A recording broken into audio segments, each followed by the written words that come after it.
Hi, my name is Barry Sterling Mitchell.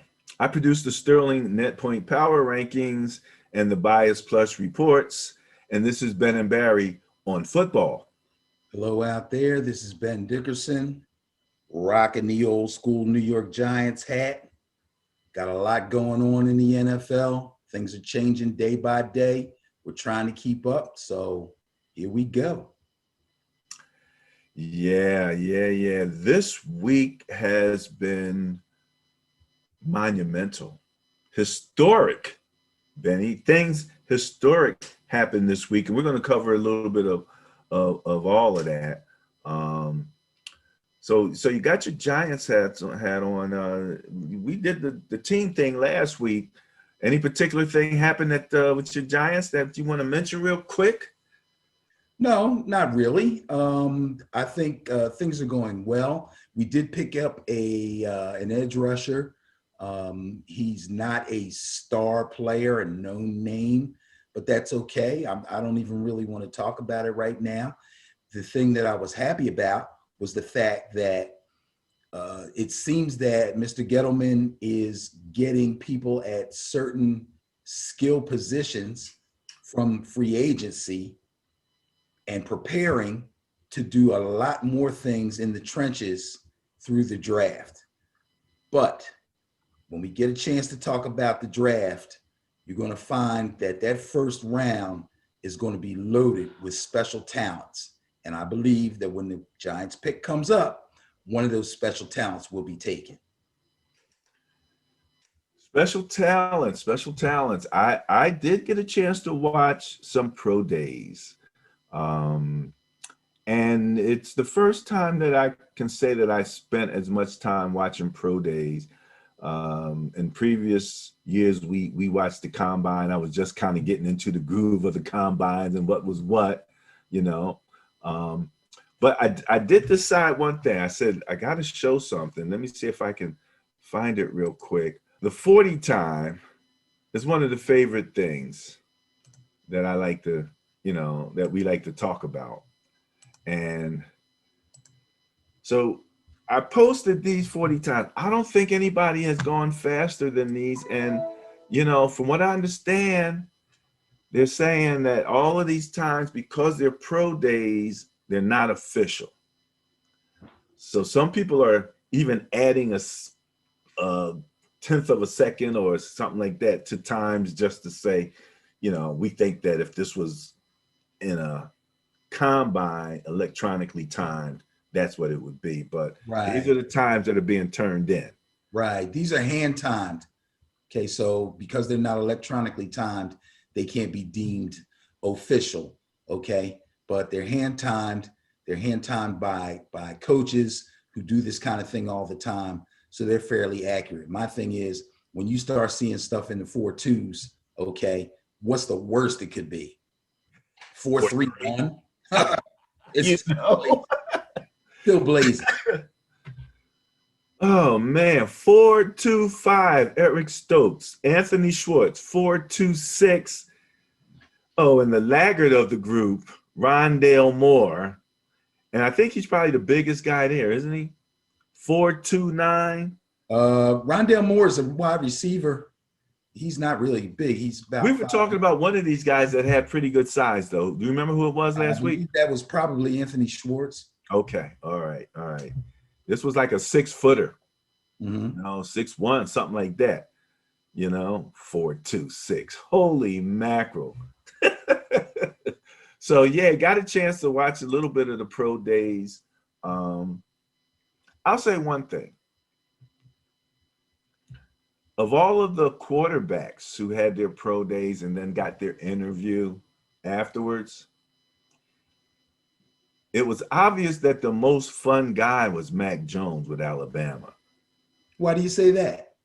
Because they were laughing the entire interview. People were doing cartwheels in the back. They're cracking jokes with each other. Yeah, but no, it wasn't just that. It was it was sort of, you get a kind of a feel about who somebody is. And when you see somebody laughs easily and they just kind of have that little fun thing about them, he seemed to have that. And I like that. I did like that. You know, I could see him. You like it enough to pick him at number 3? Yeah, actually, I think I do. Oh, To be quite honest with you, I'm Niner fan, okay? Sitting at number 3. You said there's a lot of serious talent, right? yes, I did. Yes, I did. I'll add at quarterback to complete my part of that. There's a lot of serious talent at quarterback coming into the draft. Very serious. You know? Now, okay, you can assume 1 is gone. 2, we don't know what the Jets are going to do yet. I do. Okay, we'll hold that thought. All right. Mr. Giant know what the Jets are going to do. But no matter what either one of those two do, no matter what quarterback, if the Jets take a quarterback and the Jaguars take a quarterback, there's still like 3 quarterbacks there that are really nice. You know, they all have their little strengths or weaknesses or this or that. You know, people had a little, you know, whatever. I mean, I think last week I said to you, I don't know about Justin Fields with that Ohio State thing. Everything I'm reading is saying that they don't produce NFL quarterbacks. They don't have a history. It's not working out well. And, you know, there was numbers too that gave that credibility. But I watched him in his pro day. First of all, he was bigger than I thought he was. You know what I'm saying? He ran off what, a 4.4, something like that. Ran about a 4.4. I had no problem with his arm. You know what I mean? And so a lot of that has to do with the coach also. You know, if a coach knows, if you have a talent there and you know, okay, this is what he worked with in college, but this is what we want him to do in the pros, then it's up to the coach to get him that additional skill set. You know what I mean? To work him on those weaknesses. You know, if you're going to pick him, you got to know that. So, you know, now the Niners backups, I was truly unimpressed last year with any of our backups. Then they went out and got Josh Rosen. I don't know what his status is, but everybody's saying it's obvious that the Niners are going to take a quarterback, and they're saying they're not ready to move on from Garoppolo. So I don't have a problem with that. You know, we can bring in the next Aaron Rodgers. Aaron Rodgers sat for a minute. You know what I mean? And get ready, because the thing about the Shanahan offense is that you don't have to be super quarterback. You have to be able to run that offense. So okay, so let's move on a little bit, because I don't want to get too 49ers centric. No, I know. And we're going to start to talk about the draft, and when we do, we won't be far into it before we start to talk about the Niners. And at that point, we will start to discuss Mr. Shanahan's dilemma. Okay?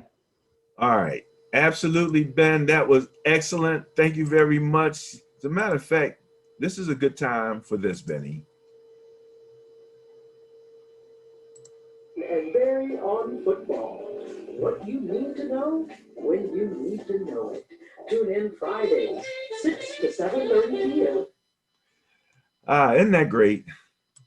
We're on the radio. Radio. Absolutely. So much going on. Okay. All right, Benny. So right out the gate, the big news this week was that the owners approved a 17 regular game season in the upcoming 2021 season. Historic. You might remember when the last time that they actually changed, when they went from 14 to 16 games, I think it was. Oh, I don't remember that, but it was a little while ago. We're old enough. We were around anyway when it happened. That's for sure. So, you know, what did you have any thoughts on this? Well, I'll tell you. I've seen a couple of guys on TV that seem to be wondering how this happened. It's funny, the players I'm talking about were like, how did we let this happen? As if they didn't know that it was on the table and that the league was really pushing for it. Obviously, if you're a player and you're part of the Players Association, you should know that nothing can really happen unless the Players Association negotiates with the league about it and comes up with some kind of a thought about whether or not it should pass. Okay. So for them to act surprised that it was going to happen seemed a little strange to me. And I don't know the details of the Players Association part of this. Okay. But I know it's something that the league has been looking into for the last few years. I know it's something that they thought was really important and that they really wanted to do. I'm sure it has a lot to do with TV revenues.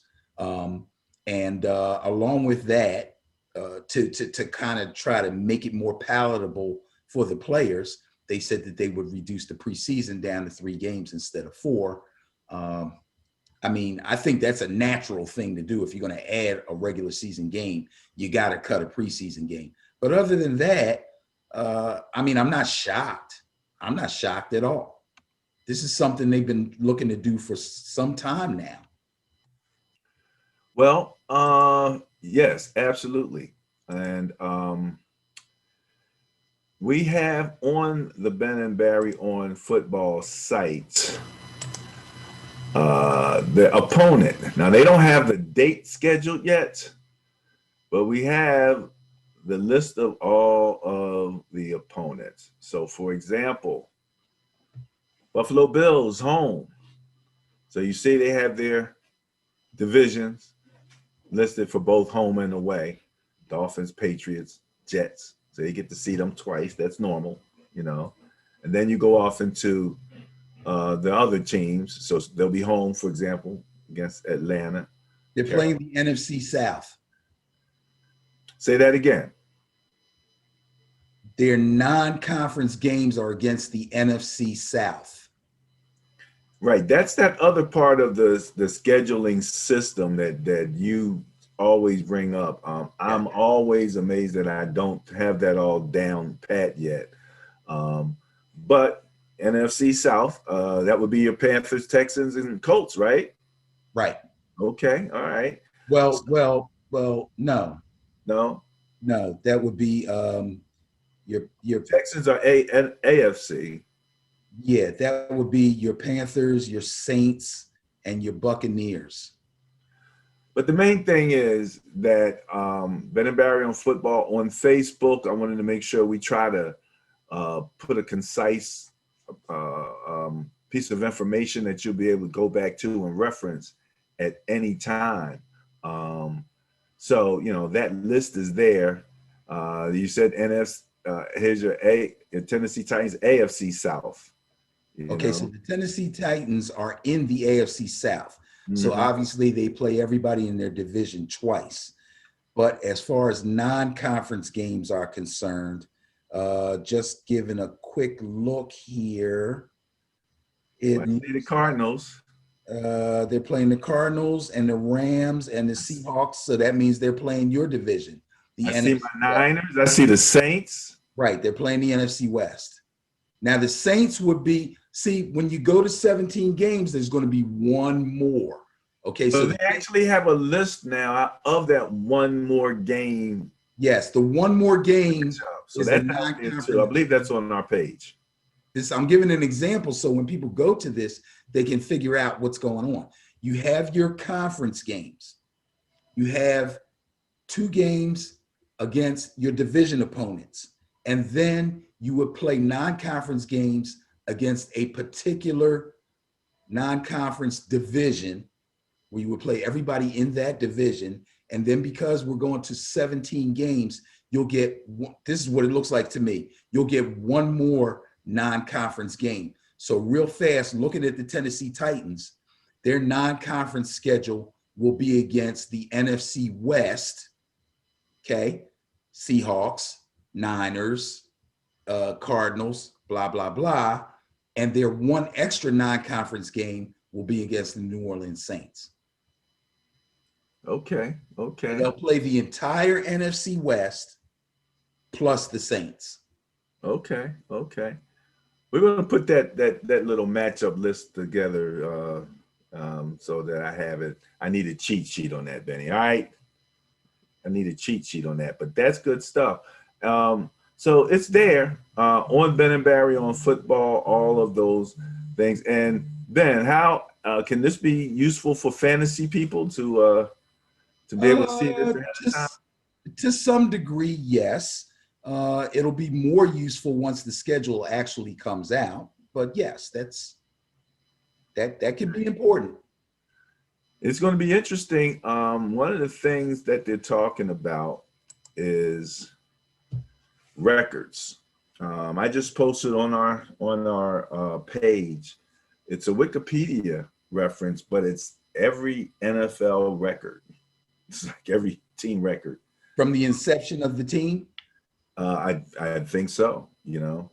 So I'm going to go in and take a look at it, but I figure, okay, if they're looking at breaking records, let's make sure we know what the records are, at least have someplace we can go. Oh, records. Dude, again, and there was a lot of belly aching, although I don't remember exactly what year they went from 14 games to 16.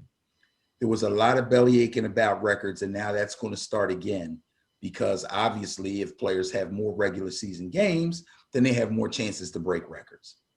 But what are you going to do?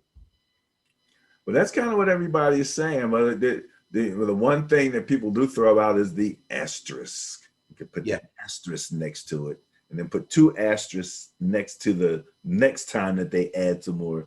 Because what do you think the NFL ultimately would like to see as a number of games? 18. Because I don't think 18. Yep. I didn't think 17 was they're not done at 17. Nope. They're not done at 17. 18. I think ultimately they're going to want to go to 18 regular season games with 2 preseason games. And then the other aspect that's being discussed a lot now is international. Now, you and I have talked about international football. There's actually an International Association of American Football that we've actually talked about, tweet with, and all of that kind of stuff. I mean, let's face it, the game as it's played here is being played everywhere at some level, you know, some little league here, just like, you know, we have our semi-pros, you know, they're somewhat more, they're pros because they get money, you know, however they get money, you know. Yeah, they're trying to go international like the NBA. They're trying to, well, the NFL wants like basketball. Expand internationally. So, but it's going to be interesting because you have all of these other potentially competitive leagues, you know. So, but they're American football leagues. So NFL steps in, you're assuming everybody's eyes going to turn and say, okay, we're going to watch this. But there's a lot of football being played. Like I said, Africa, Europe, Asia. You'd be surprised that there are American football leagues, you know, tuning up, you know, snapping the ball, you know, kicking off and all of that kind of stuff. So not just your soccer, football, not just your rugby, football, you know, actual American style football. So a lot of that happened. All right. Next up, we have, let's see, what do we have here? We were talking about that. Yes, there's always the question, Ben. Can you see that strength of schedule? Yeah. Yeah. Now, this is the NFL talking about the strength of schedule in the video. There really wasn't like I didn't find what I felt was a good article by a source that I was willing to quote at the point, you know. But just taking a look, you know, at the fact that you have a 17th game. So that 17th game adds into the strength of schedule, you know. We have an opportunity when it's talking about strength of schedule to utilize the net point power rankings. But the X factor is that the team that finished up the 2020 season could be markedly different than the team that kicks off the 2021 season, you know. Right. The Jaguars, for example, new coach, you know, first round draft pick. They were 32nd. So if you look at it from a strength of schedule perspective, you know, any team playing against them, they would be considered a weaker team, you know, making their strength easier. you know, on that measurement. But considering what they brought in, it's not exactly the same team as they had last year. So there's an X factor there. So we're going to follow up on that. You have any thoughts on strength of schedule? No. Okay. That's straight to the point there, buddy. You are what your record says you are. You are what your record says you are. I'm going to change that to you are what your net points say you are. Okay. You know, it's funny because, you know, ultimately wins and losses, you know, are probably the ultimate stat, really, you know. Net points, causation. So what can I tell you? Net points is causation. I have to remember that.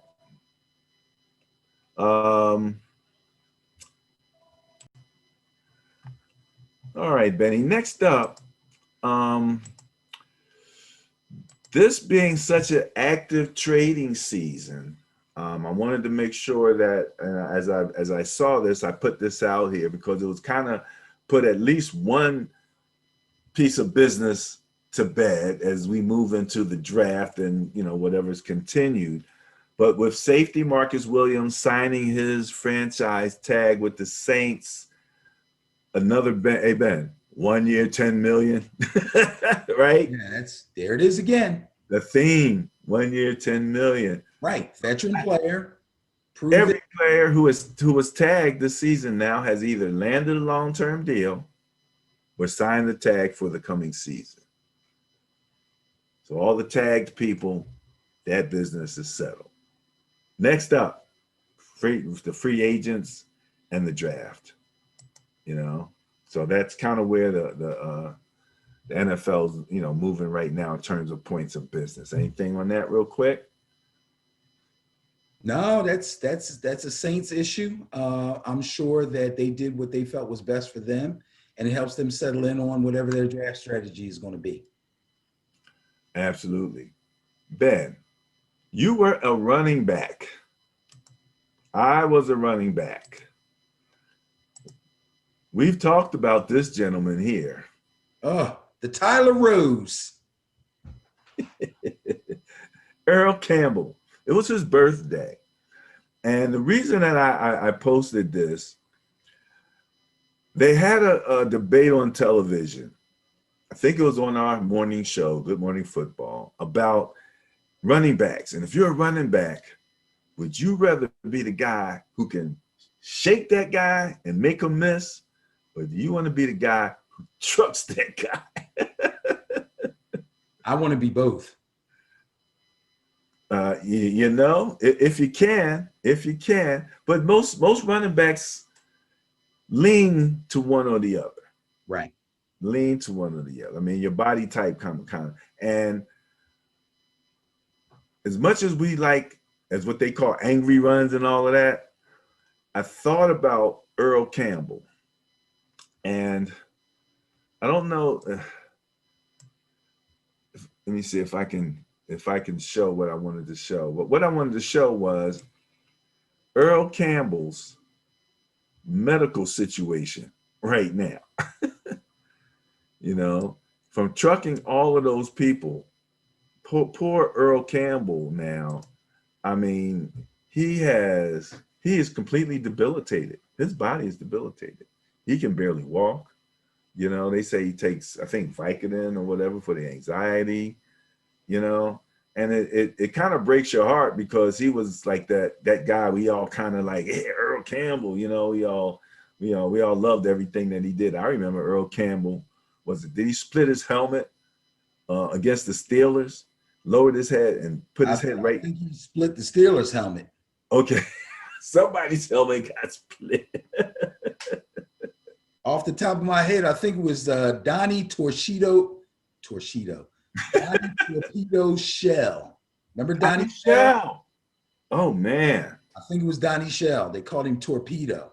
Yeah, that's some classic stuff. Yeah. And, you know, we were talking earlier. Huh? He had some classic collisions. Isaiah Robertson with the Rams. Oh my God. Oh, classic collisions, man. Unbelievable stuff. What's your favorite? The one with Robertson, I think, is my favorite. Probably the one you'll see the most, because he actually trucked him and he scored. But the immediate collision, they both kind of stopped, but Robertson was wasted, and Earl Campbell just his legs. He stopped for a second, and then his legs kept moving. He kind of turned a little bit and squeezed through another little soft tackle, and somebody had pulled off his jersey, and he ran in. Oh, is that the one where the guy was pulling his jersey off? Well, he had a lot of those because there was some years there where pull-away jerseys were the old tearaway jerseys, right? They were getting tearaway jerseys like crazy. Because that's the one that I remember, and I think always so impressed by his ability to run away from people. With all of that power that he ran with. If he got a step on you, he pretty much was out. Most of the time you weren't going to catch him. I don't know if they did not want to catch him. That's a possibility also. But that's just such a wear and tear on the body of a running back. And we talked about how they value running backs. And we're going to talk about that a little bit more in the next show. Because that's the challenge with running backs, that wear and tear. Yeah, well, he only had a 7-year career. He only played, man, make sure my math is right. He played from 1978 to 1985. Am I right?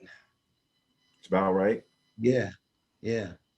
But 5-time Pro Bowler, 3-time first team All-Pro, Hall of Famer, obviously. Got an MVP in 79.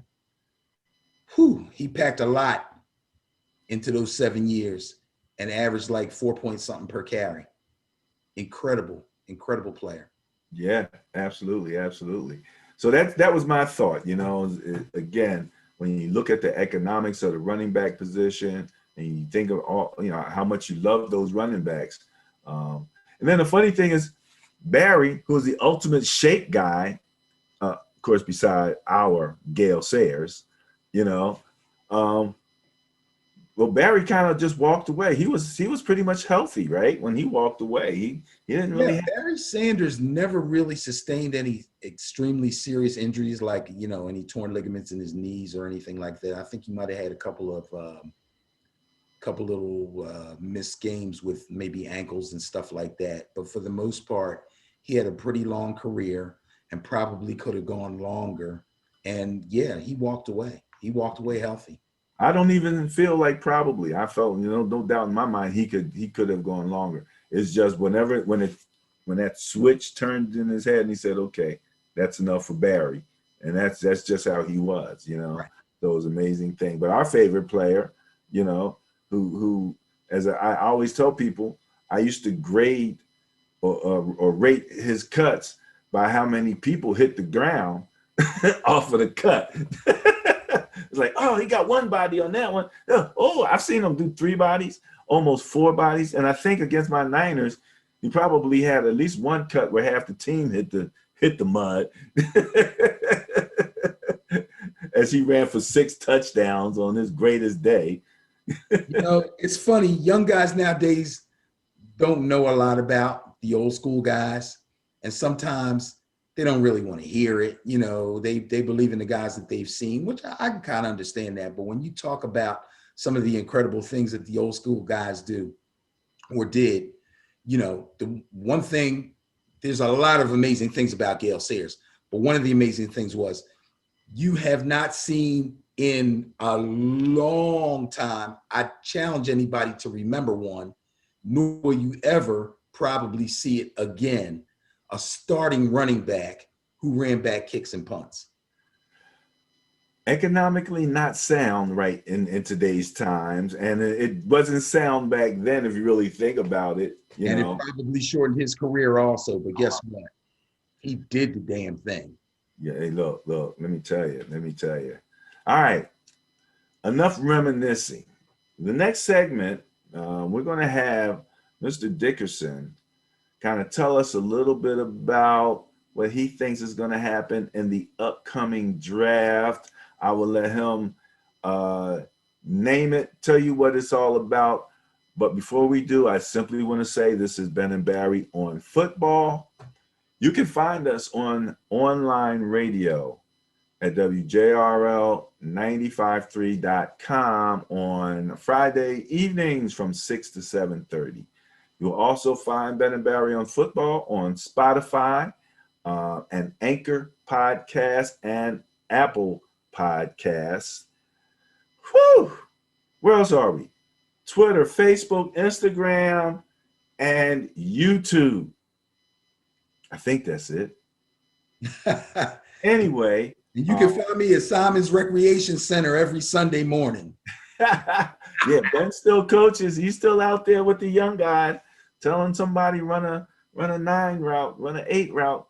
You know, you run that curl over there, and you go for the post. So yeah, he's still out there doing it on a daily basis. Ben, Yes. just real quick, you know, I talked about finding out about all of those sort of hidden audibles in Madden. We talked about that last week a little bit. Again, I was doing it because I wanted to just, you know, I'm playing at the Madden level. I'm playing at the highest level. I'm playing on the most competitive setup. And if I decided to actually compete live, I wanted to be able to comply. You know what I mean? With the way the setup was. So my what do they call it? My made up, I never remember the name of it, playbook I can't use. So I have to take whoever playbook I'm going to run with, simply do audibles. And I was losing last week. You know, I can imagine what it's like in preseason for new, you know, running a new scheme, you know, trying to find out whose strengths is what.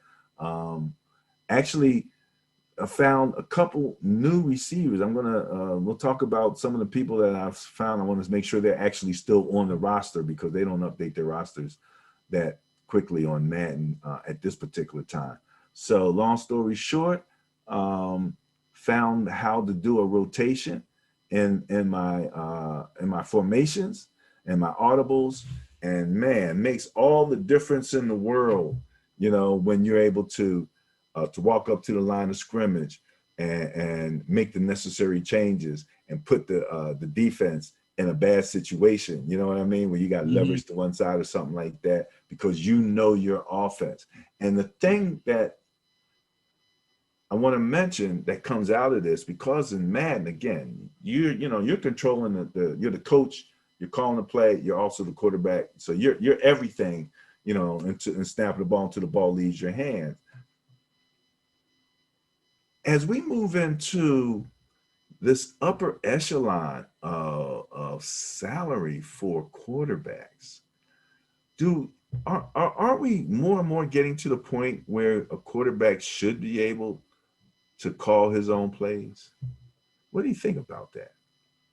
That's an interesting question that right now I would say we should probably hold on to for a longer and more in-depth discussion at a later date, because I do in fact have some thoughts about that, but the trend seems to be moving away from that.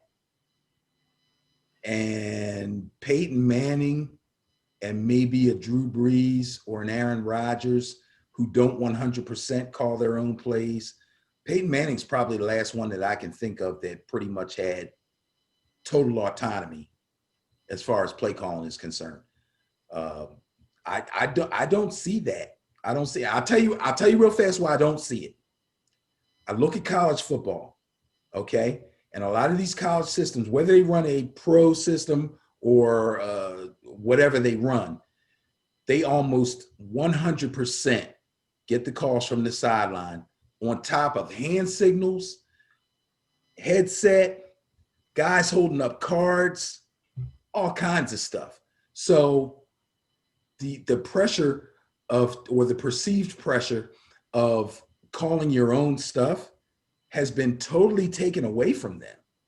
Probably even at the high school level, I would assume. Well, and I think that's a fair assumption, considering that's when guys are really getting their best football education as they move along with their careers. So no, I don't see it. You know, you said something and it sparked a thought in my mind, which actually boosts your argument. And it ties into what we're going to finish with after you do your mock draft segment. We're going to finish up Women's Month, talking about a young lady who is in the research and analysis section, because you know, we know now that's how much that's bringing, but we also know that there's a lot of what are they calling it now? Analytics. Absolutely. That's being brought, you know, to play calling. Right. So if you're a quarterback and the analytics say do this, you know, as opposed to the quarterback walking up and looking at that line of scrimmage and going, oh, you know, let's make a little change here. You know what I mean? And because we have a matchup here that I can take full advantage of. And you don't know that necessarily. See, now that's why I said we should table this for a further discussion, because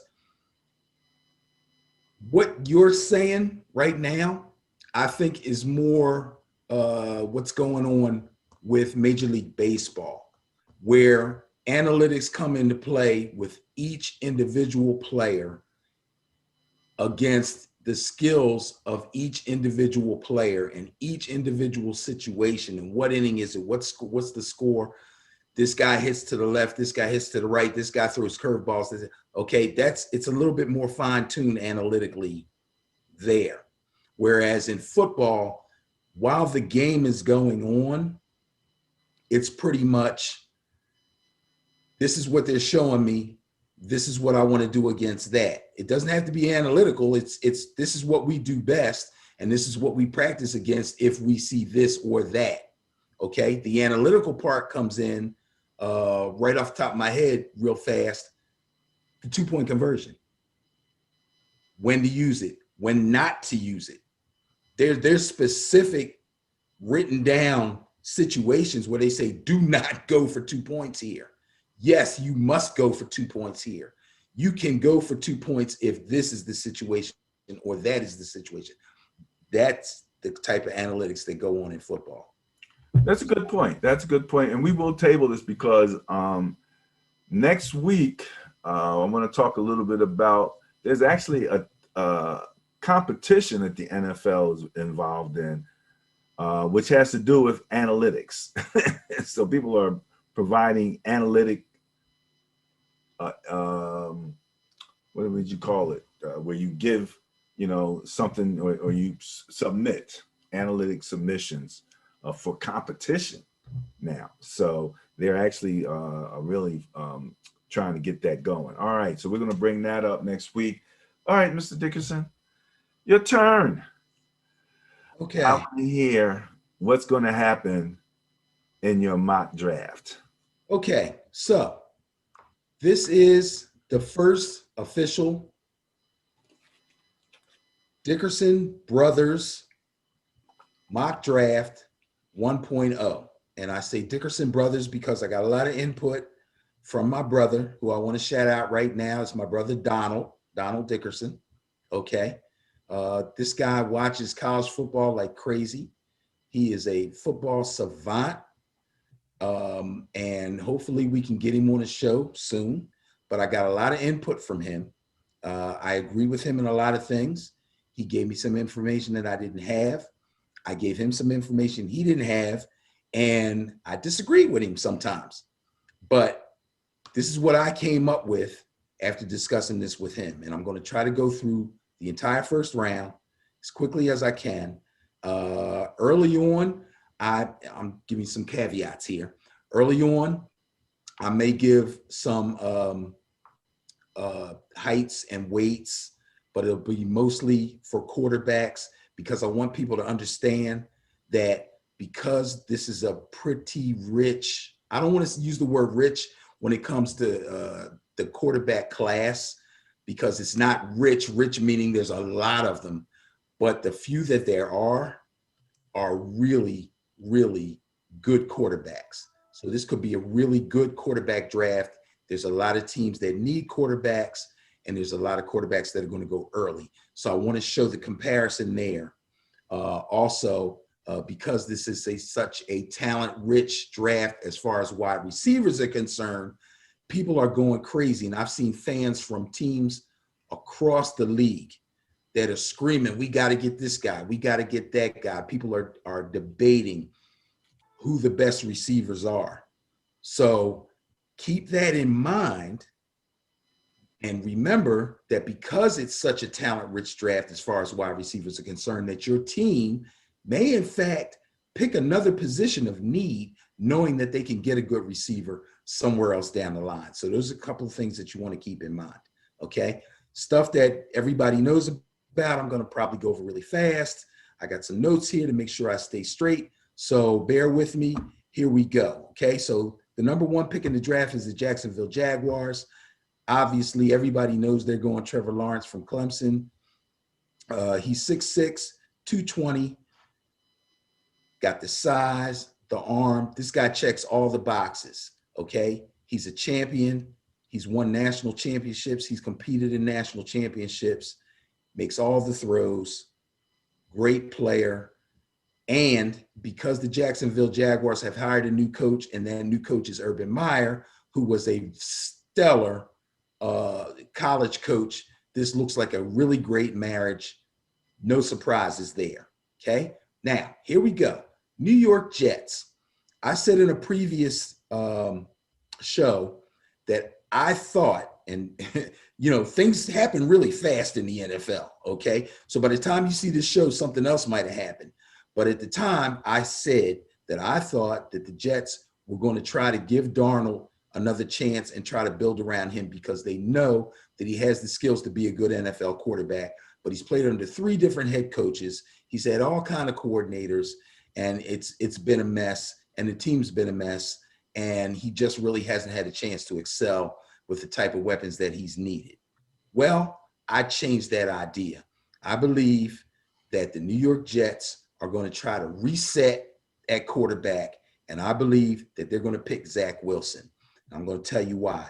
Zach Wilson is 6'3", he's 209, so he's got the size, okay? He also is a pretty good runner. He's got good speed, he can move, but what people like about him most, and if you watch this pro day, you will know that he makes what they call the off-platform throws. And when they talk about off-platform throws, you may hear me say that a couple of times.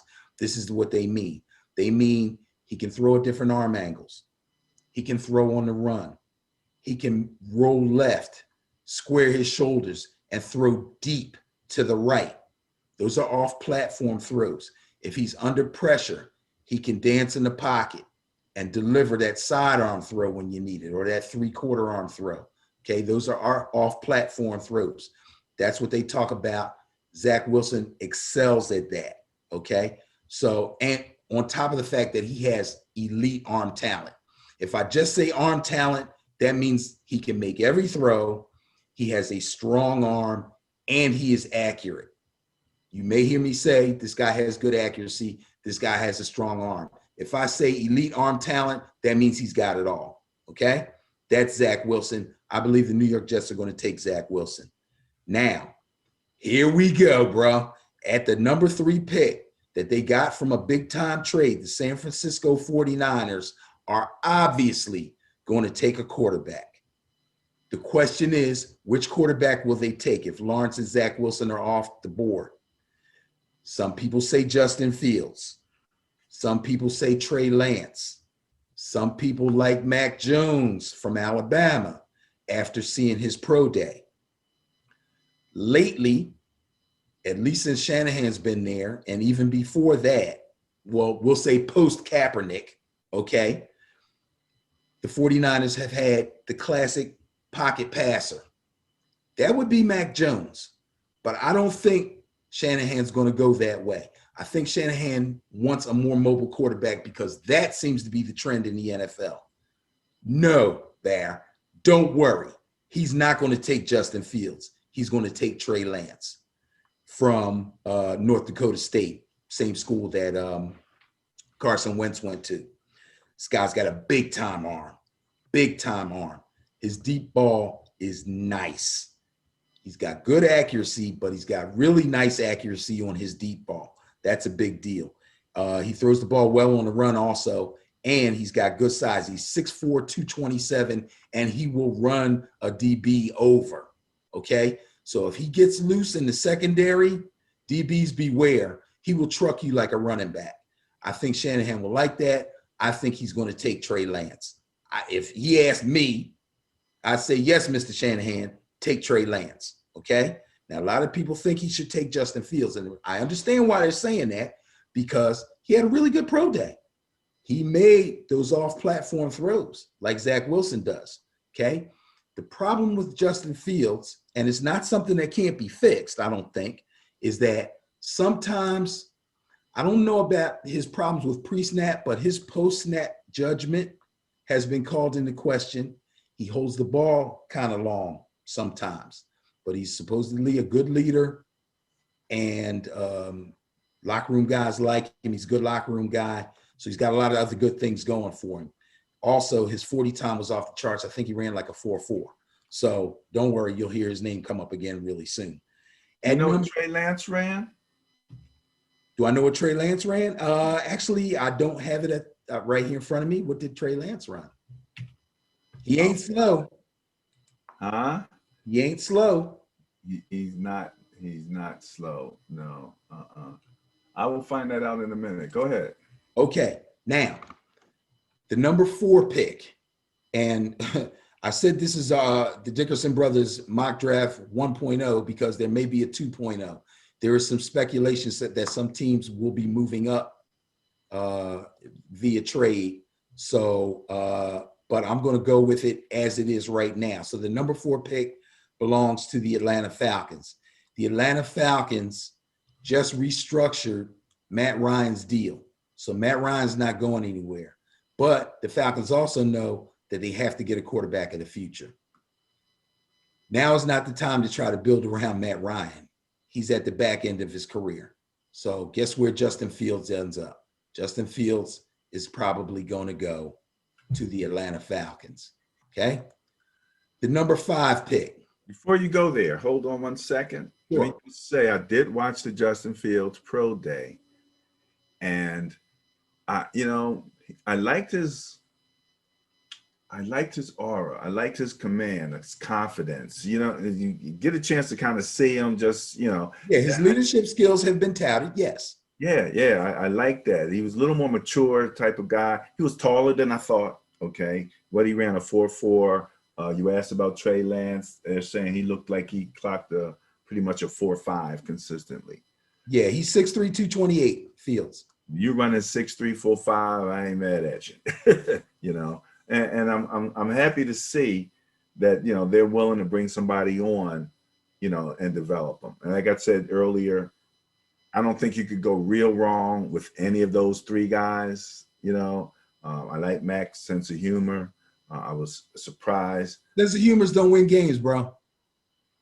Sense of humors don't win games, but they can bring locker rooms together. They can do things and build relationships. I'd rather have a guy with a sense of humor.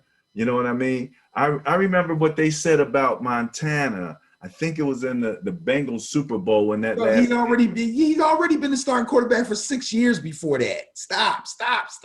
But I'm just saying, just what he said relaxed in that moment. Okay. He had that type of type of command with his people. So I think that's important. It's an intangible, but it's important. But bottom line is, I don't think you could go really wrong with any of those last 3 guys. Okay, who are you going to take? Don't say nothing else. Say a name. I like Trey Lance too. Okay, there you go, my man. All right, So now the number 5 pick in the draft belongs to the Cincinnati Bengals. There's a lot of special players still left, right? A ton. We're just getting started. I think the Cincinnati Bengals are going to go after one of them. A lot of people think they need a receiver. They let AJ Green go. They need targets for Mr. Burrow. I think they take one of the most intriguing guys out there. That's Kyle Pitts, the tight end from Florida. Tight end. This guy, first of all, Cincinnati hasn't had a dynamic tight end in a long, long time. This guy is special.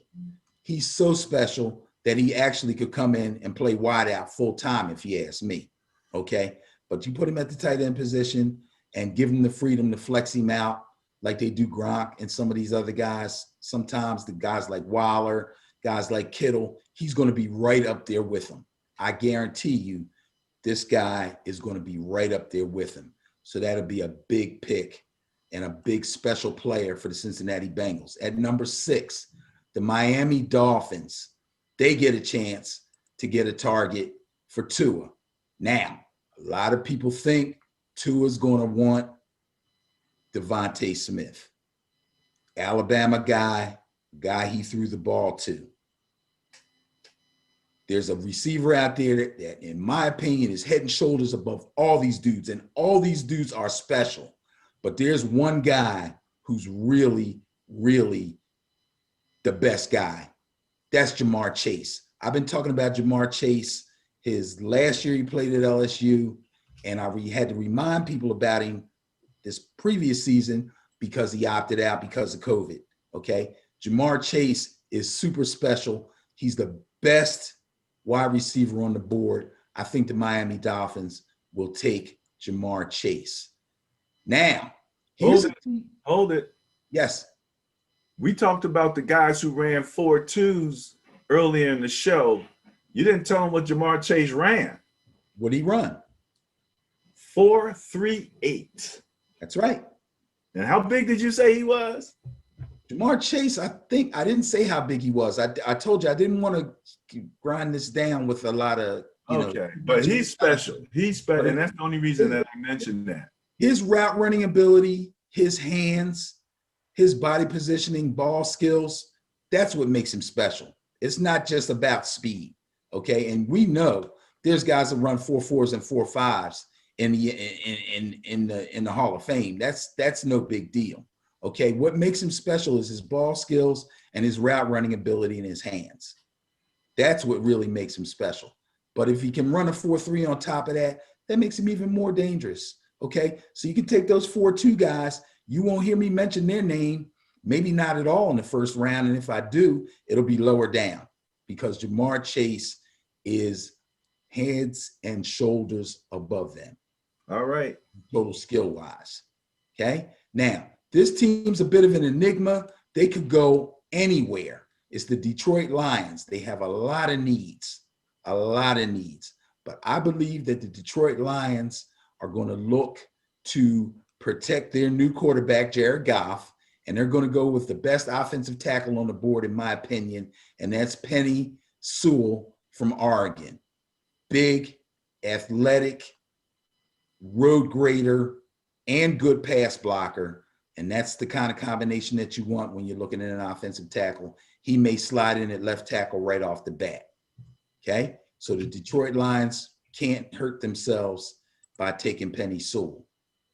Number 8 is the Carolina Panthers. Carolina Panthers need a quarterback. Teddy Bridgewater did not work out. I don't see Teddy Bridgewater getting any better. They didn't do anything in free agency quarterback-wise, so they're going to pick one. So Lawrence is gone. Wilson's gone. Trey Lance is gone. Justin Fields is gone. Guess where they go? Yep, Mac Jones. Mac Jones goes to the Carolina Panthers. Okay? Wow. Yeah, that's the way I see it. Now, let's say this. My team, my beloved New York Giants, pick number 12. 10 and 11. 10 is the Denver Broncos. 11 is the Dallas Cowboys. When I saw this draft order and I started doing this mock, I said to myself, it would be wonderful if my Giants could get one of those special players. And because both of these teams need defense so badly, I believe one of those special players will be there for me. I believe that at number 9, the Denver Broncos will take either Micah Parsons from Penn State, the linebacker, who I love, or they will take the cornerback, Patrick Surtain from Alabama. Now, it's funny. Me and my brother went at it on this one, okay? He thinks there's better corners out there than Surtain. So hopefully we can get him on the show next week and he can talk to you about some of these other corners. But the Broncos may take Surtain. If they take Surtain, I believe the Cowboys, who really, really need linebackers badly, will then take Micah Parsons. Either way, both of those guys are going to be gone. And then at number 11, my beloved New York Giants will take Devontae Smith. Bang! Yeah. I love it. Now, one caveat. If they don't take Devontae Smith, which I think they will take Waddle, the other Alabama wide receiver. So we can't go wrong. We need weapons for our quarterback. Yes, we need offensive line help. Yes, we do. Okay, but we got to have weapons. Golden Tate is out of here. Sterling Shepard is just showing what he can do if he can stay healthy. You know, Slayton, I love Slayton, but he's not a number 1. Okay, you got to bring in one of these guys, either Waddle or Devontae Smith. I kind of think they're going to lean towards Smith. So that's Smith going at number 11. Now, the other the part of the blockbuster trade with the 49ers was the Philadelphia Eagles. Me and my brother went crazy on this one. He's a big-time Eagles fan. He went nuts on this one. I'm going to go chalk and stick with what most people are saying. He thinks I'm crazy, and he has a lot of reasons why. But just to keep this thing moving, I believe that the Eagles are going to go defense, and they're going to go for a corner. Not only do they have hell of a lot of problems with corners over the last 3-4 years, but they also just let Jalen Mills go. People can call him toast and say he was a bum and all that, but I bet you he goes to the 49ers, to the Patriots, and he starts just like Patrick Chung did and a couple other guys did. So you know how that goes. But anyway, I think they're going to go corner, and there's a corner out there from South Carolina named J.C. Horn. J.C. Horn's from South Carolina. That means he plays in the SEC. So guess who he's seen? He's seen Smith. He's seen Waddle. He's seen Chase. He's seen Justin Jefferson. He's played against all those guys. This kid's got talent. I think the Eagles will take J.C. Horn. Moving on. Number 13, the Los Angeles Chargers. Okay. They got Justin Herbert.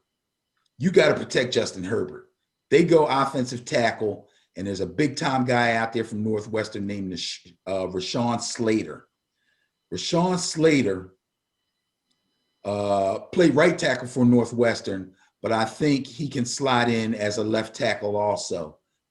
Big kid. I don't have sizes and weights and stuff because I wanted to keep this going, but I don't think there will be any problem with this guy playing tackle. And in fact, I think due to injuries or whatever, he has played guard also, okay? But he's a good ball player, a good blocker, a very good pass blocker, which is exactly what the Chargers need, okay? Moving on. Number 14, Minnesota Vikings. They need help on defense. They take the guy that I think is the number 1 edge rusher. That's Kwity Paye from Michigan. Kwity Paye's name has been kicked around quite a bit if you watch these guys on TV talking. So everybody should know about him. Great pass rusher, great edge rusher, probably one of the best. If he's not the best, he's top 3 edge rushers out there right now. Moving on. The Atlanta Falcons, we're at number 15, New England Patriots. Now, the New England Patriots, this is going to be tough. The New England Patriots need a quarterback. They can't live many more years past Cam. They got to bring somebody in. I'm kind of messed up on this pick, and I believe that the Patriots are going to pull off a trade within the next few days or going into this weekend or next week to try to move up in the draft and get one of those coveted quarterbacks. I've already said that most of these guys are going to be taken: Lawrence, Wilson, Lance, Fields, Jones. I don't know who's going to be left there for them at number 15. If they stand pat, which I don't think they will probably go receiver. And that means that a guy like Waddle will probably fall to them. Okay? But I don't believe they're going to do that. I believe they're going to trade up and try to get a quarterback, but that remains to be seen. So I got to kind of leave that slot open. Number 16, your rivals, the Arizona Cardinals. Guess what? They got to get after the quarterbacks in your division. So they're going to go edge rusher. Jalen Phillips from Miami. Now, Miami has two really good edge rushers. One's named Rousseau. The other one is this guy, Jalen Phillips. I believe they're going to take Jalen Phillips. I'll tell you a little bit later why. Well, I'll tell you right now why. I think him and Rousseau, skill-wise, are pretty even. They both ran really good 40s from what I can remember. I don't remember the exact times, but I know they ran really good 40s. The deal is that Rousseau's had a good number of concussions, according to my brother, who's watched Miami football extensively, and that's probably why they're going to go with the other guy. That's what I believe they will do. The Raiders, they need O-line help. They got to keep their running game going because they got a good running back, and they have to protect their quarterback because they didn't make any moves to get a quarterback. And by the time their pick comes at number 17, all the good quarterbacks are going to be gone. Not saying they won't take one, but anybody that's left, they could probably get in a later round. Okay, so here we are at pick number 17. That's the Las Vegas Raiders. Again, a team that didn't do too much in free agency as far as the quarterback situation is concerned, even though there were some questions about Derek Carr. So obviously, if Carr is going to be around, they got to protect him. And let me just say this real fast also. When I'm talking about linemen, especially offensive linemen, I'm going to give you a name that I like that fits this particular team, but the team may not agree, but they still may pick at that same position, but they just might pick a different guy. But this is my mock, so I'm going to give you the name that I like. And for the Raiders, I like Christian Darrisaw. He's an offensive tackle from Virginia Tech. He's a big guy, 6'5", 315. He's played left tackle pretty much his whole career in college. So I see him slotting in right there. Okay. At number 18, the Miami Dolphins get to pick again. And they're going to take an edge rusher named Jason Owe, who you may have heard of from Penn State. I believe he's one of those guys that had a really awesome 40 time at his pro day. Can't remember exactly what it was, but it was far faster than most edge rushers. He was right up there with Micah Parsons with his 40 time, so he made quite a splash at his pro day. At number 19, we have the Washington football team. Obviously, they need offensive line help. Their defense was pretty strong last year. In fact, stronger than most people believed they would be. So they go O-tackle too. For them, I like a guy named Tevin Jenkins from Oklahoma State. And you'll notice most of these linemen are from big schools and big conferences, okay? This guy's a road grader in the running game, and he's a good pass blocker also. So he should fit in very well with the Washington football team. The Chicago Bears pick at number 20. And just like I said about the Patriots, the Bears are a team they may be looking to move up in the draft. They've got some draft capital to spend, so they might be moving up in the coming days. But for now, they sit at number 20. I see them taking an edge rusher, Azeez Ojulari. I believe that is how you pronounce his name. He is from Georgia. Georgia had a real good defense. Georgia plays in the SEC, okay? You cannot go wrong with these guys in the trenches when they come from these big time programs and big time conferences. So that's a good, that'd be a good pickup for them. Now, we get to some teams that don't necessarily need line help. So this is where that really rich wide receiver class comes in.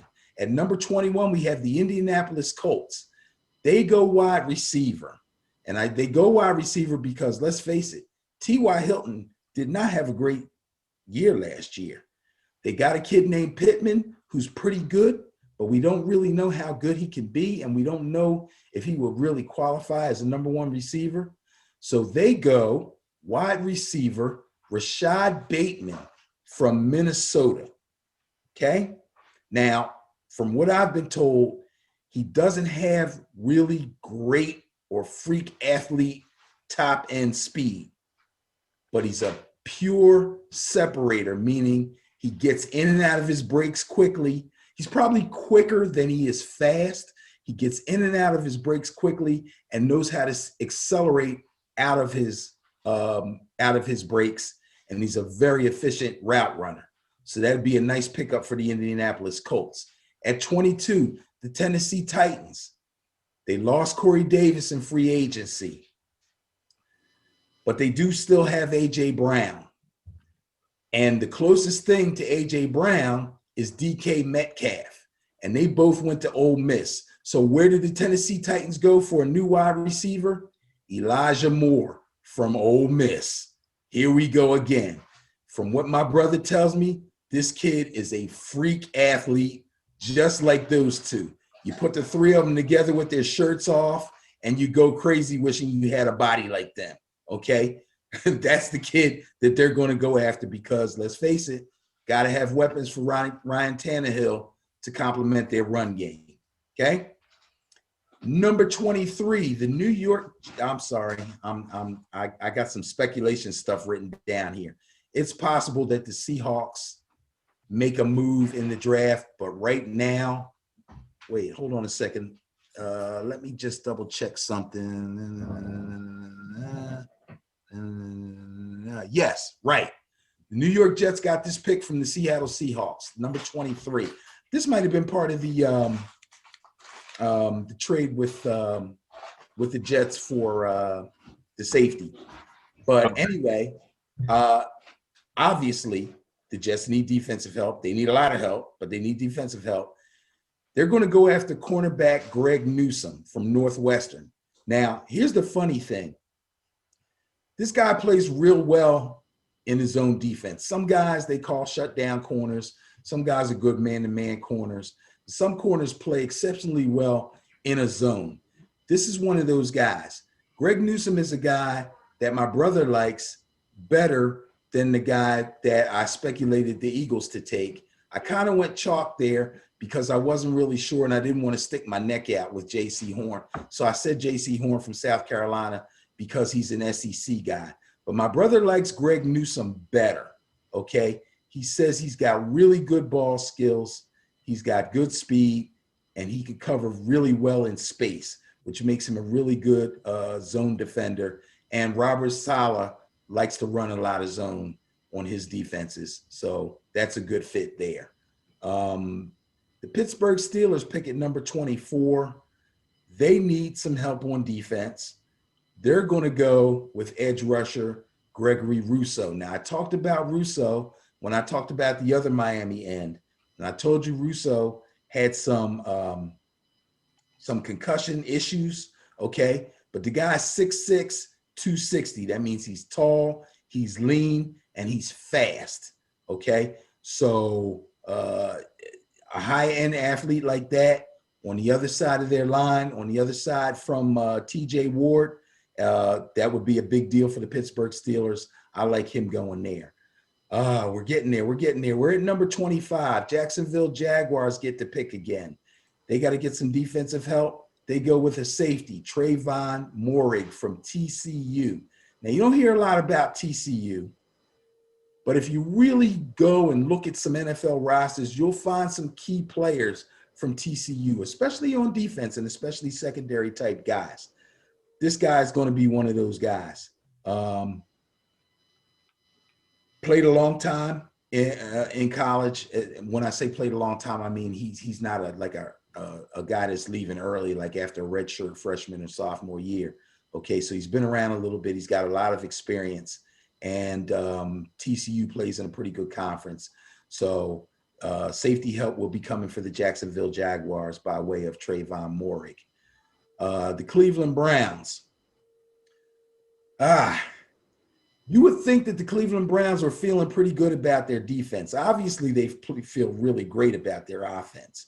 So if they have to weigh things and they get a chance to shore up their defense, they're going to go with a defensive lineman by the name of Christian Barmore from Alabama. Now, number one, it's Alabama. Number two, it's the SEC. Number three, my brother loves this guy. He loves this guy. He can play tackle. He can play end. Got all the skills. High-end athlete. Good speed.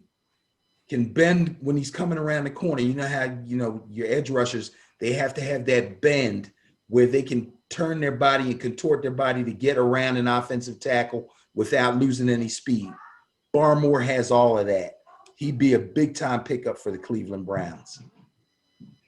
Where are we at here? Number 27, Baltimore Ravens. Oh, man.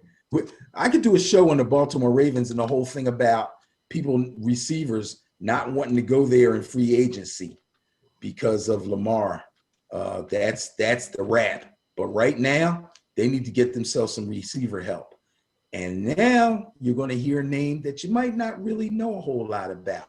It's that other LSU receiver that got a chance to show what he could do because Jamar opted out. And his name is Terrence Marshall Jr. Terrence Marshall Jr. He's a big kid. He can play in the slot and on the outside. He should help the Ravens immediately because, let's face it, they had to let, what's his name, go. They had to let Dez go. Miles Boykin has never developed into anything. They need help in the worst way. They feel like Terrence Marshall, or I feel like Terrence Marshall will be able to help them. Number 28, New Orleans Saints. They could use a little help on D. Here's another guy my brother loves, Caleb Farley from Virginia Tech. Okay, he's a corner.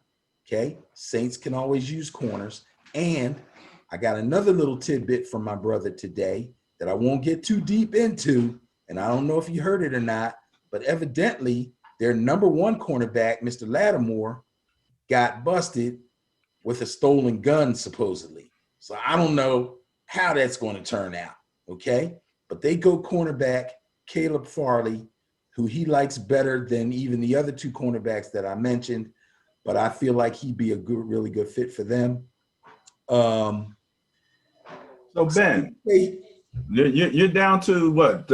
What number are you at? 28? Yes. All right, so we got 3 more to go. Before we do, I just want to take a minute to remind people that this is Ben and Barry on football, and this is the now. How are you naming your podcast or your draft there again?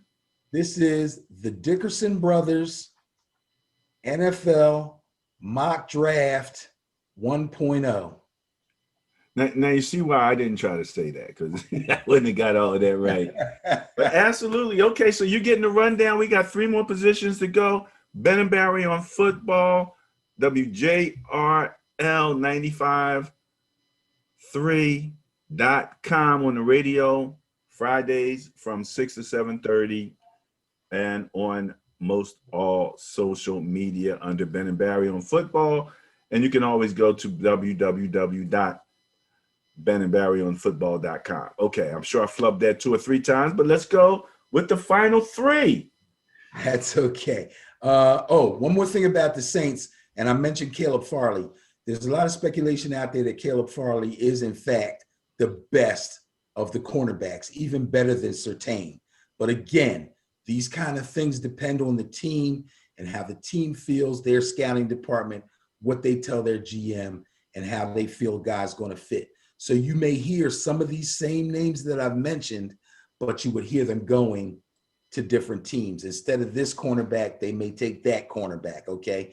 but I'm going by the need, and I think the need will prevail. But the person that they actually pick could, in fact, be different because a lot of these guys are graded very, very closely.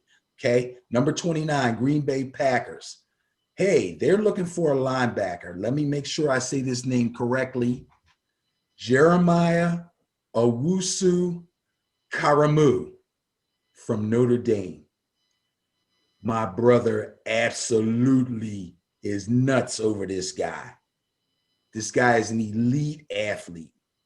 Explosive is the word that they use for him, okay? Will probably be, in most scouts' eyes, the best coverage linebacker in this draft. I believe, if I remember correctly, this guy even played slot corner a little bit in college at Notre Dame out of need. That's how good a cover guy this kid is, okay?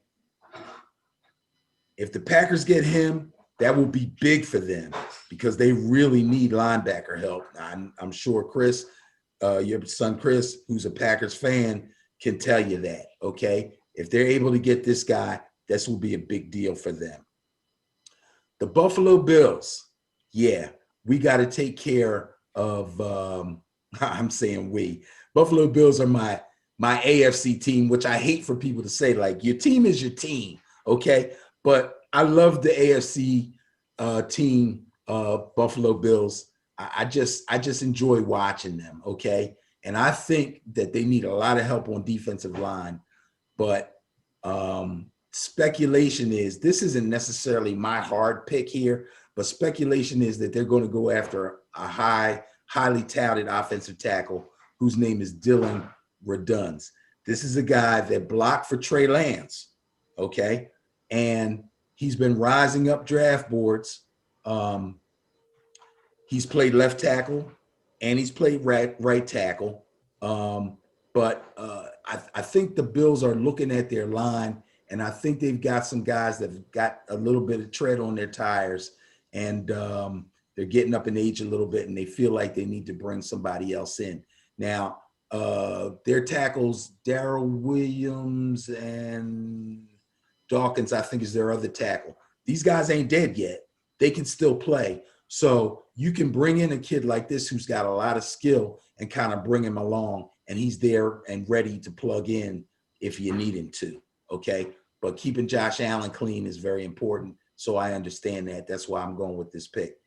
Same deal with the Kansas City Chiefs at number 31. They let go their two starters. Yes, their two starters got hurt last year.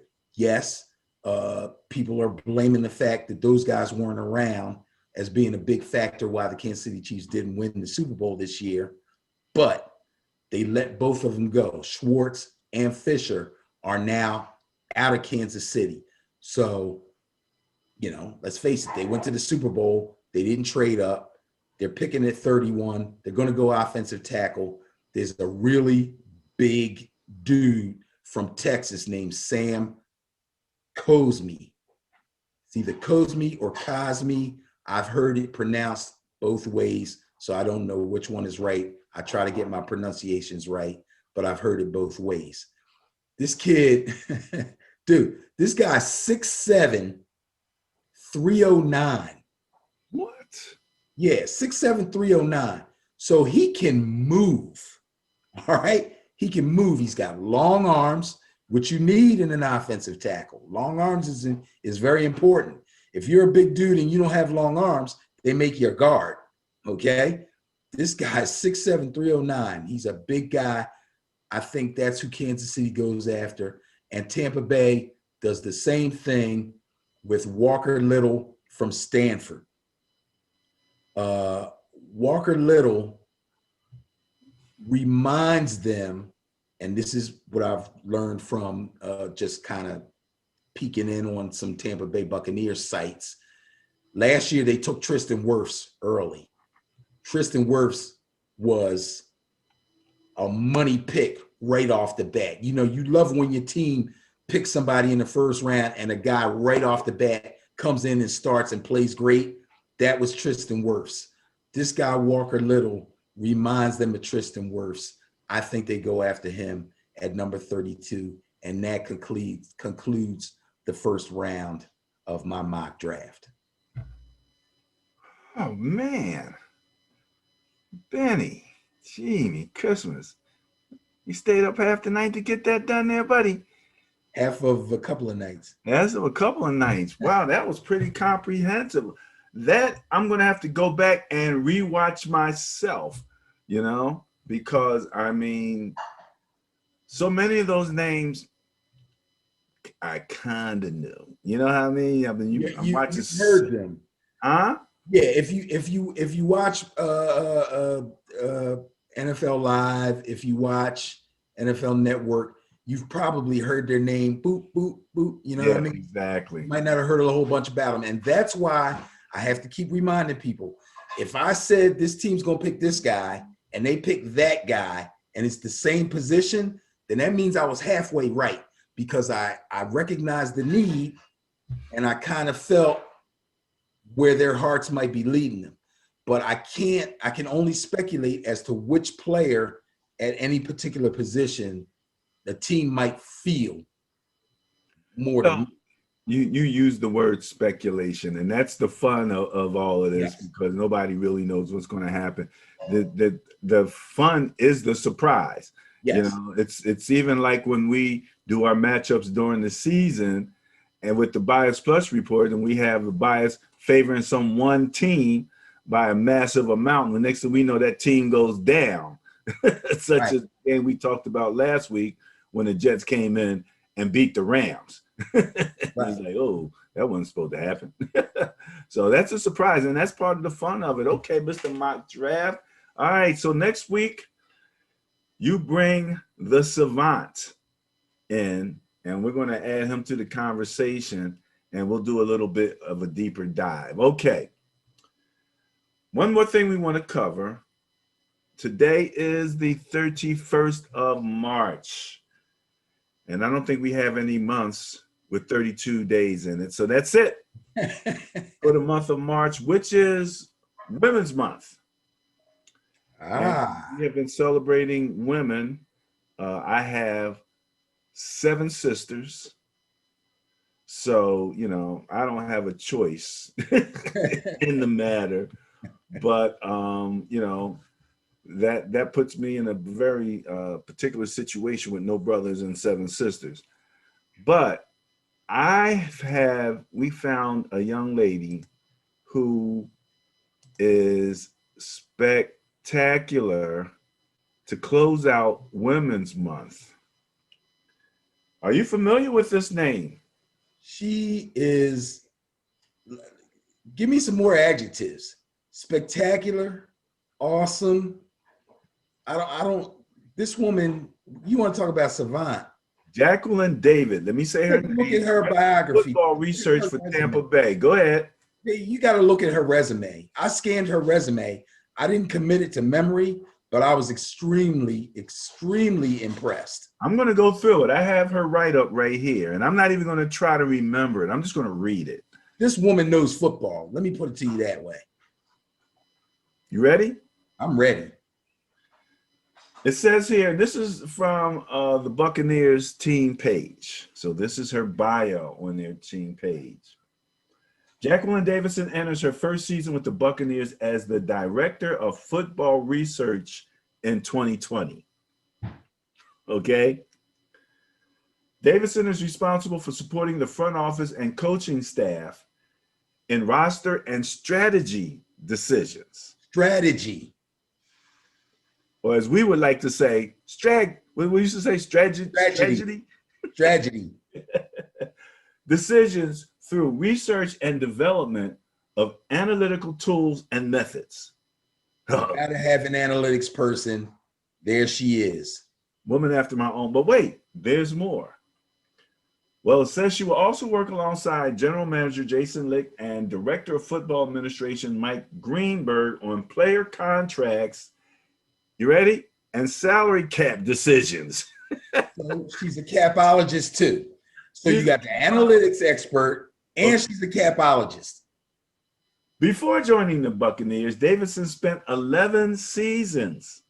So she's put in time Been around. She's a vet. Working in football administration with the New York Jets, spending 8+ years as manager of football administration from 2007 to 15 before being elevated to director of football administration from 2015 to 2018. Okay. Unbelievable. Unbelievable. But there's more. Okay. In her role as director of football administration, she served as the Jets' lead negotiator of player contracts and managed the team's salary cap and player budgets. She was also tasked with adhering to the regulations of the NFL's collective bargaining agreement. You ready for this? And predicting future trends related to the league's salary cap. Bro, she is an analytics expert, a capologist, and she negotiates contracts. Are you kidding me? Who else works there? And she's doing salary cap forecasting. Who else works there? What do they do? What's the freaking GM do? Jacqueline David, director of football research. Davidson entered the league as a legal intern with the National Football League's Management Council in 2004. And she's a lawyer. While pursuing her law degree. Oh my God. She also worked as staff attorney for the United States District Court in Alabama and a judicial law clerk for Judge Virginia Emerson Hopkins prior to earning her position with the Jets in 2007. It's unbelievable, man. After graduating from Davidson College in 2002 with a Bachelor of Arts degree in economics. Wait. Let me stop you for a second. Jacqueline Davidson went to Davidson College. Yeah. Okay, I wanted to make sure you did. Go ahead, proceed. Okay. And she's got a college named after her. No, I'm just kidding. Yeah, no. But wait, lawyer, but she has a degree in economics. Oh, stop. Okay. Davidson earned a Juris Doctor from Cornell University School of Law in 2005. Born in Tuscaloosa, Alabama, she is a member of the New York State Bar Association. Oh man, I can't take anymore. This woman is fabulous. Unbelievable. Well, I need to know, like, what do the other people do? Because she does everything. You know? So anyway, congratulations on Women's Month to Jacqueline Davidson, Director of Football Research. Oh, Ben, did you mention Super Bowl champion? Oh, Tampa Bay Buccaneers Super Bowl champion. On top of all that. On top of all that, which means she's damn good at her job. Exactly.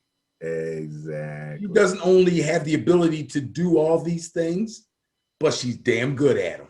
Ben, what is the only team that brought back its entire Super Bowl roster, maybe sans one, which is Mr. Antonio Brown, and we'll see what happens with them. Who brought back everybody? Nobody thought they could do that. I didn't even think they would do that. Much less actually pull it off. But I didn't even think they would even really want to do it. But if you have a genius as your capologist and she can figure out a way where you change your thinking. Okay. So guess what? We got a chance to bring back this entire offense. Let's give it a shot. You know, the only guys that were a little iffy at first, I thought there was going to be a little problem between Shaq Barrett and Keeping Godwin, but they worked that out. Boom, boom. Okay. So then it was like, well, maybe Fournette won't stay. I said, well, if Fournette doesn't stay, then, you know, they got a young boy running back, the kid Jones. That way they'll work out something with Antonio Brown. But it looks like Fournette's going to stay. So now Brown is the only one who's still kind of dangling out there. But I mean, come on, man, that's ridiculous. But guess what? If you know what you're doing, if you're a true capologist, and you know how to negotiate contracts, and you help Tom Brady, you know, restructure his numbers, which he's used to doing, to keep good players around him. And you work out a great deal for Shaq Barrett where he's happy for multiple years. What do you, they can credit a lot of their success to this woman right here on the screen. They could credit a lot of their success to her right there. Shine up her ring, put her name on her Super Bowl ring. No doubt, no doubt, no doubt. And I like to always say, because so often the people, especially the young people who need to make career decisions, they're looking and all they see is the game on the field. They have no idea of all the opportunities in places like the NFL for, we're going to say regular type jobs, a job, but I usually like to say for careers. You know, it's one thing to have a job, it's another thing to have a career. And when you're an attorney, you have a degree in economics and you're working at the levels that she's working at, that is not a job, that is a career.